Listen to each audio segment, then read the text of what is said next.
Most of the Facebook ad accounts that I audit and look into are doing a ton of things wrong. That's losing them clicks and conversions and sales, which is why in this episode I want to break down exactly what's working right now so you can avoid these mistakes and be one of the few to truly get outstanding results from your Facebook ads. Also, make sure to stick around right till the end because I'm going to be sharing with you an advanced tip that pretty much nobody is using right now but could dramatically improve the effectiveness of all of your campaigns.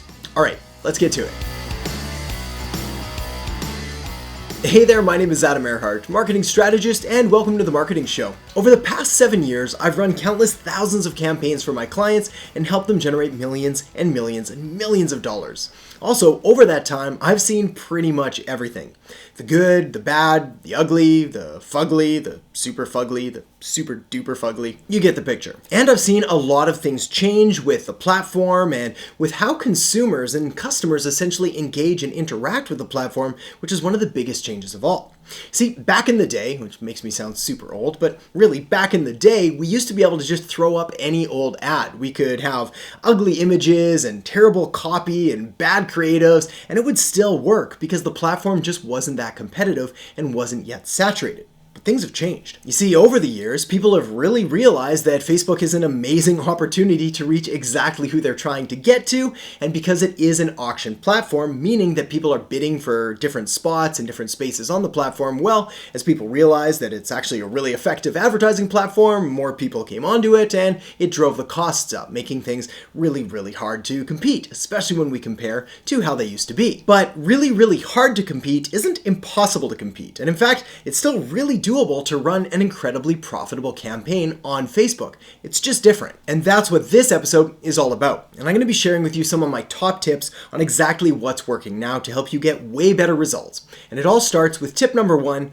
longer copy. Now, the reason that I want to start with longer copy is that I've really changed my tune on this quite a bit over the last essentially months, maybe even the last year, where we've started to experiment with longer and longer copy because we're getting just so much better results in most cases by having kind of a more detailed and more thorough and more story-based ad rather than just a short and punchy and really catchy thing and then sort of leaving them from there. You see, I used to preach that your ad should really only do one thing, have one main priority and maybe one sub priority. Essentially what it's got to do is it's got to stop somebody from scrolling by at lightning speed. All you have to do is think about how you engage with Facebook and on your phone or on your computer, just kind of whipping through things at lightning speed. So your ad's first job is to stop them from scrolling, and the second job of the ad is to just get the click. That's it. At least that's what I used to say. Essentially, all you want your ad to do is get somebody to make the click, and you can do all of the heavy lifting on the landing page or the opt-in page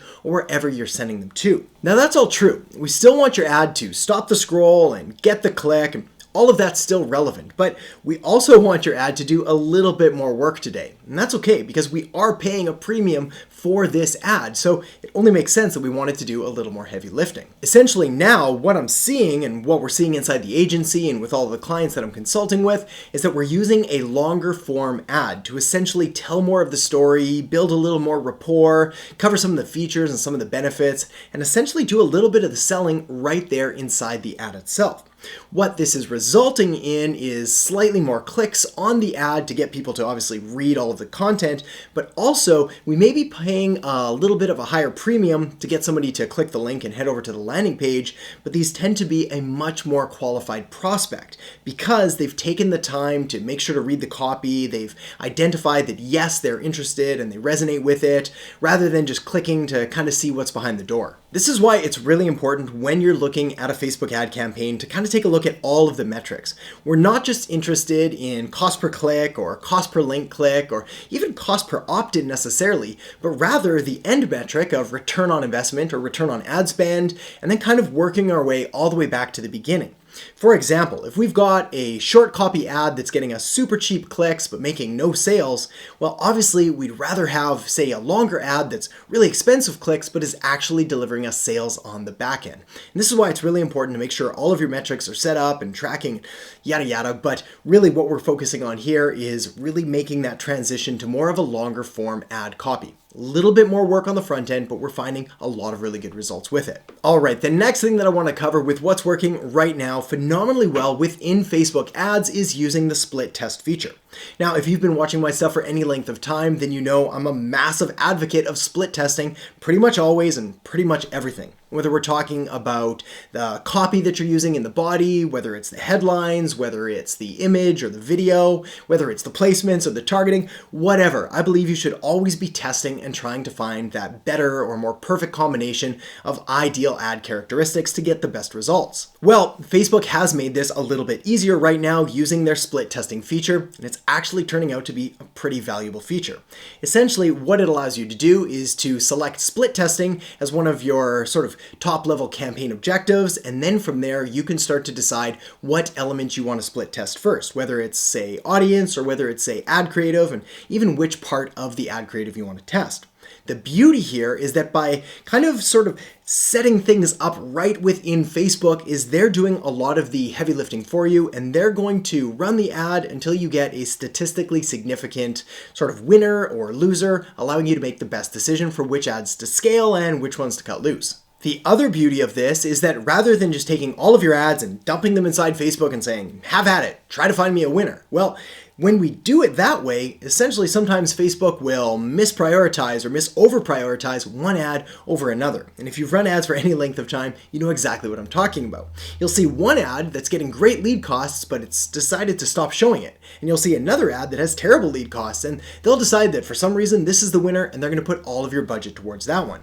You don't want that to happen. And that's what the split test helps to avoid. Essentially, it takes your budget, it carves it up between however many different ads or ad sets you want to use, and then it allows you to essentially run it as a proper split test campaign, run it from start to finish, and give you a winner. Now, a couple real quick points that I need to make sure you're aware of when using the split test feature. Number one is that you want to make sure that you're only split testing one variable at a time.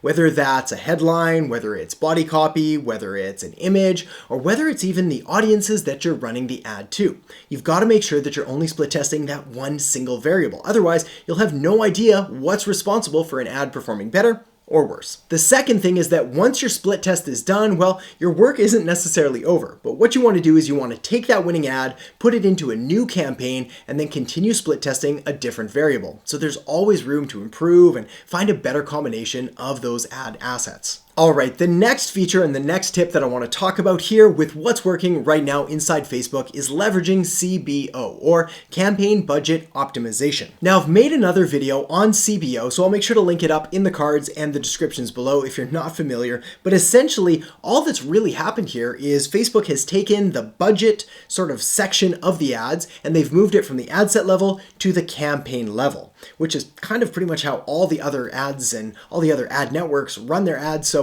it's kind of a nice change to see. Regardless, this simple change has thrown a lot of people for a loop, and they've gotten really confused and are still not exactly sure how to structure a proper CBO campaign or what the implications are or how to set them up to get the best results. So let me clarify some of that for you right now. First of all, it's important to understand that CBO is really pretty much exactly what I just said. They've just taken the budgeting from the ad set level and they moved it to the campaign, so campaign budget optimization. Now, what this means is that you're going to set your new budget at that campaign level, and you're going to structure things from there with different ad sets under the campaign and different ads under the ad sets. What this also means is that by moving things right to the campaign level, you've made kind of your ad sets and your ads a little more resilient to change. Here's what I mean. In the past, we've seen a lot of massive algorithm fluctuations if anything was done at the ad set level or if the ad level or whatever kind of mini changes were made, especially when it came to increasing budget. This is the reason that when we're talking about scaling up winning campaigns, I'm a strong advocate and firm believer that we should always do micro increases in that budget over the sort of the campaign per day at around like say 10 to 15%, maybe 20% at most, and always be watching to see where things kind of start to go off the rails. Well, in the past, if you had the budget at the ad set level and you decided to sort of start ramping up your budget, well, obviously this is going to be concentrated on just one ad set, so things started to get a little wonky. The beauty here is that by moving that budget to the campaign level, you've got a little bit more kind of cushion. So essentially, when you increase the budget to the campaign level, it spreads it out over the different ad sets and your results tend to be a little more stable. It's always a good thing. But all that aside, probably the biggest and most important thing you need to know about CBO is the fact that it's really improved the way that Facebook is going to select the winners and the losers and start to allocate more of your budget in the right direction. So, enough about the budget. How do you actually set up a campaign to get great results today? Here's what we're seeing. Essentially, what you want to do is first set up your campaign and obviously set your budget at the campaign level. From there, you want to pick 2 to 3 to 4 of your absolute best ad sets, which you would have determined by doing a proper split test. Whether you decide to test different audiences or ad copy, doesn't really matter. Just make sure that you've got 4 of your absolute best, maybe 5, maybe 3. And then from there, move down to the ad level and choose maybe 2 to 3 different ads per ad set. Then you just want to leave it alone and let Facebook run it to get some data back. Once you get data back, well, then you're going to be able to determine even better which ad sets are going to be your top performers and which ads under there. Then simply take the winners, duplicate them into a new CBO campaign, start another split test campaign, and it really pretty much never ends. All right, that's enough talk about CBO. Let's move on to the next one, which is dynamic creative. Now, this is a relatively new feature, but it's one that I'm really finding some great results with. And essentially, it's a bit of a variation or modification of the split testing feature, but rather than setting things up as a proper split test, really testing only one variable at a time, here what you're doing is you're taking all of your best copy and your best creative and your best images, and you're just dumping it all on Facebook and letting them have at it. What happens here is Facebook then takes all sorts of different combinations of, say, a headline from over there and a body copy from over there and an image from down there, and it starts to mix and match all sorts of different ad combinations and show it to your audience. Then what you're able to do is you're able to go into your ads manager and take a look at exactly what combination got you the best results, which then you can take and move into either a split test campaign or a CBO campaign, and you know that you're going to have a really strong performing ad. Now, I do have mixed feelings on dynamic creative, whether you're a beginner or whether you're advanced, because there's going to be pros and cons to running it at pretty much both stages and everywhere in between. For example, if you're a brand new beginner, I'd almost rather you focus on just creating one really good ad, really spending some time and really think through exactly what you want to say and how you want to say it. And if you're advanced, well, the same thing kind of applies. Rather, you kind of know exactly what you're trying to do and really crafting out what you believe is the greatest ad copy you could ever possibly write. On the other hand, if you're a beginner and have absolutely no idea what to do or where to start, well, this is a great idea to just kind of chuck a whole bunch of stuff in and see what sticks. And the same thing applies if you're advanced and you've got a ton of winners that you want to draw from and really figure out the best combination. So there really is no one size fits all when it comes to dynamic creative. My point here is just to be aware that it exists and see how you can factor it into your campaigns. All right, the next thing that we're seeing working phenomenally well right now when it comes to Facebook ads is choosing slightly larger and slightly broader audiences. See, back in the day, I know I've said that before, but back years and years ago, we had to be pretty dialed in with exactly who we were trying to reach, really dialing in all of the exact targeting and then putting layers on top of that to make the audience smaller and smaller to make sure that Facebook knew exactly who we're trying to reach and who we are not trying to reach, so they didn't show our ads to people that had no chance of converting. Well, over the years, Facebook's gotten a lot smarter, and by Facebook I mean the algorithm behind the ads. What this means is that by giving Facebook a little bit of a wider net and really making sure that you've got an accurate but not too narrow target, well, you're going to give Facebook more opportunities to find your ideal people. And then once it starts to find a few of them, it's going to start to build into the algorithm kind of the points and the data points and all of the similarities between them so it can go out and find you even more of those people. The result is more leads and often for way less cost. You see, anytime that you make your audience way too narrow, you're going to be paying a premium because essentially you're dialing in on exactly who you're trying to reach, which means that your CPM or cost per milli, which means cost per 1,000 impressions, essentially kind of the benchmark that all advertisers use to decide how much it's going to cost to reach certain people. Anyway, that number is going to rise significantly.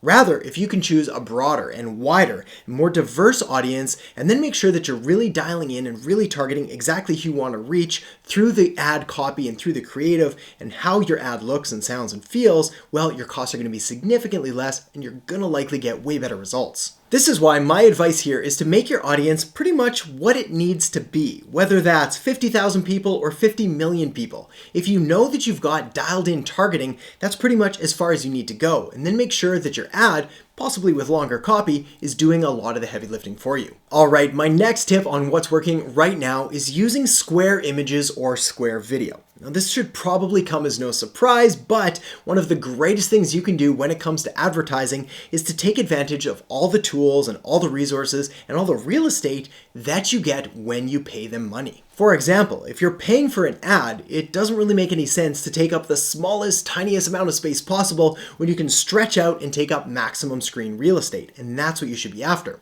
And that's why we're seeing square videos working phenomenally well, or square images, or if you have the option, kind of that massive full screen size. Again, different ad formats and different ad types are going to have different screen sizes, but the takeaway point is really pretty simple. Just make sure to chew up as much screen real estate as you possibly can. Yep, that's pretty much all I have to say with that tip. So just make sure to chew up that screen real estate and we'll put that one to rest for now. All right, moving on to the next tip, which is more of an advanced tip, but it's one that way too few people are using or even aware of, and that is day parting. Day parting is just fancy marketer talk for essentially saying choosing the right time or the right days to run your ads and choosing the wrong time or the wrong days to not run your ads. Sounds pretty simple, yet not many people are aware this feature exists or how to use it properly. So let me explain. In a lot of businesses, possibly even yours, they tend to fall into one of two camps. They could be either weekday businesses or weekend businesses. And I'm not just talking about the times where customers are active in your business or when your business is even open, but rather the mindset or the psychology or the behavior of your customers and when they're most likely to engage and interact and really sort of take in your content.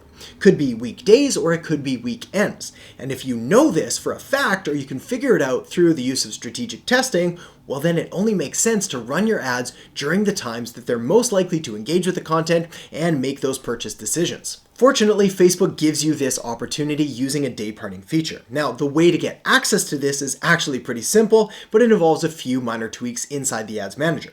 The first of which is you need to use a lifetime budget. Not really a big deal here, just take whatever you're using for a day and then multiply it out over however many days you want to go, and that's your new lifetime budget. After that, you just have to go into your scheduling options and then choose what days and what times you want your ads to be working. For example, with one of my clients, we found that by looking at the ad breakdown and seeing when people were engaging with the ad content, we were getting our best results by far between the hours of about 6 a.m. and 1 a.m. Basically, all the way through the day, but from 1 a.m. to 6 a.m., there was nobody clicking on those ads at all.